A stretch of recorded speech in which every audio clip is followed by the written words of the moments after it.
mouthy? No, man, I've been run over, held at gunpoint, hit with baseball People bats. get like really attached to their stuff, huh? Yeah, Melissa almost got hit in the face with a crowbar. They used to pull nails out of it's bent on one end. Yeah, like a cat's paw. Like Yeah. The only reason she didn't get that in the face is I got a car 2 blocks over and she was driving it. Or she'd been sitting in the passenger seat when I got fed up and threw it through the window of my truck. Yeah, it's nothing like you see on TV.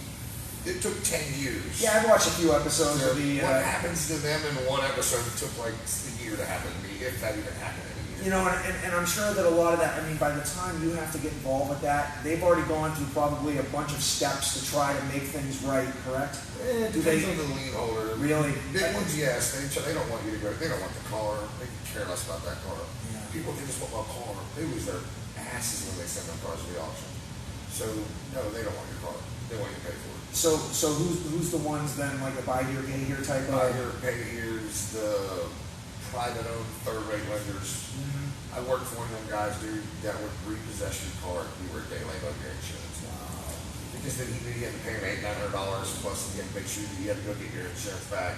He would put insurance on your car, you had to pay him for that. And so you'd be into... It starts getting this kind of sketchy ground there. Yeah. But me, as an licensed agent through Florida, that was on them.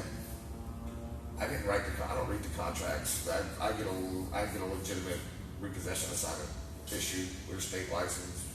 We had all their stuff. They did their work. We did our work. Now, were you doing a lot of work with like law enforcement? Did you get call-outs from any? Once in a while. Because they really did not want us touching people's cars. It's different where you're from. Yeah. Up there, you had like constables, if I remember from what I understood. Just regular, sheriff's department, local and state police. I've known some guys that represent that. They actually had to go get law enforcement to go get the property. Oh, just to like stand by.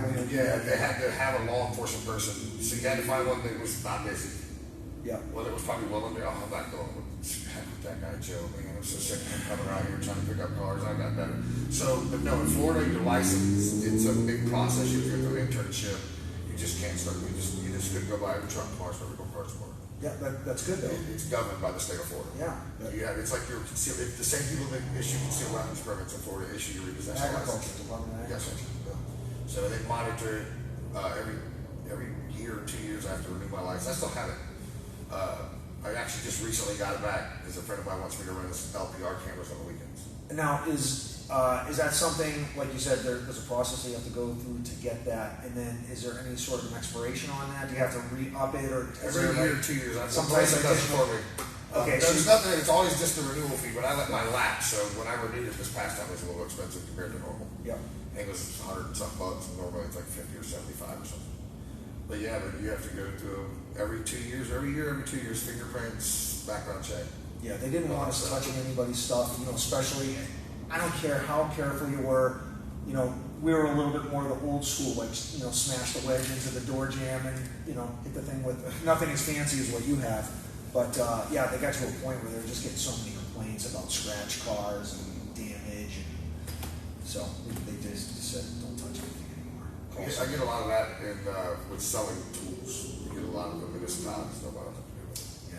We'll stand by. If it's an emergency, we'll break your window out. If it's not an emergency, you call somebody. Yeah, exactly. Yeah, I've done stuff like that. I have, smashed a window out for a dog, stuck in a car. Like, what's going through your mind when you leave your dog in a car with the windows up and it's 100 degrees outside? Don't leave your dog in the car for one. Yeah. Or if it's a nice day out, crack all the windows for poor blood. I've actually gone, got called out, and there'll be like a nice sign on the window, like, it's 65 degrees in here, thank you for checking. And I just knocked the window out with the sign in it.